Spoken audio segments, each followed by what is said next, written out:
Baby, কোথায় তুমি? আসো না তাড়াতাড়ি। বেবি, আমার ড্রেসটা নিয়ে আসো। দেখো না, আমি একদম ভিজে গেছি। আরে বেবি, আসো না, আসো। কি হলো, আসতেছো না কেন? আরে না না, আজকে না, অন্য একদিন, আজকে বাদ দাও না। আরে বেবি, কি হয়েছে আজকে তোমার? এমন করতেছ, মনে হচ্ছে তোমার সামনে আমার স্বামী দাঁড়িয়ে আছে। আসো। না মানে আসলে সেটা আসলে আসো।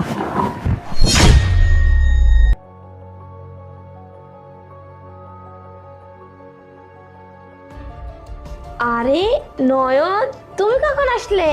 আরে এই তো কিছুক্ষণ আগে আসছি। নয়ন নয়ন আসছে কিছুক্ষণ আগে, তাহলে দিনকাল ভালোই যাচ্ছে তোমার, না? হ্যাঁ অবশ্যই, কেন না। গোসল শেষ? হ্যাঁ, গোসল শেষ হয়ে গেছে। বাহ, তাহলে নয়নের সাথে ভালোই চলছে তোমাদের। মানে তুমি এসব কি বলছো?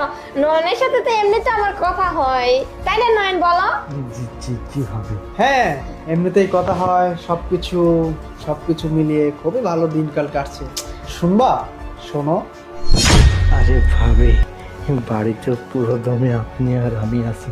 আমার ভাই তো জানেই না আমি তারই বউয়ের সাথে এইভাবে রোম্যান্স করে বেড়াচ্ছি, ঠিক আছে না? ওই বোকাটা তো শুধু সারাদিন অফিস অফিস করে ঘুরে বেড়ায়, কখনো জানতেও পারবে না। আর বলবেই বাকি, আমরা ওর বাসায় থেকে ওর টাকা খেয়ে ওই চোখের সামনে দুইজনের তলে তলে এত কিছু করতেছি, কিন্তু এই বলদটা কিছুই জানতে পারতেছে না। কি বলেন? আরে হ্যাঁ হ্যাঁ, তুমি একদম ঠিক কথা বলছো। আর ও না কোনোদিন বুঝতেও পারবে না, কারণ জানো কেন? ও আমাকে অনেক বিশ্বাস করে নয়ন। হ্যাঁ, আপনি ঠিক বলছেন। আর আমরা সেই বিশ্বাসের সুযোগ নিয়ে, ও সরলতার সুযোগ নিয়ে ওকেই পিছন থেকে ছুরি মারতেছি।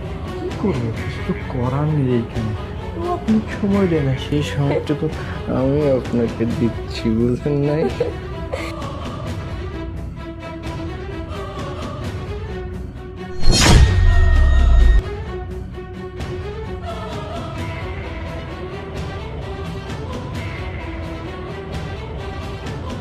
ম্যাডাম কি কাজ করতেছে?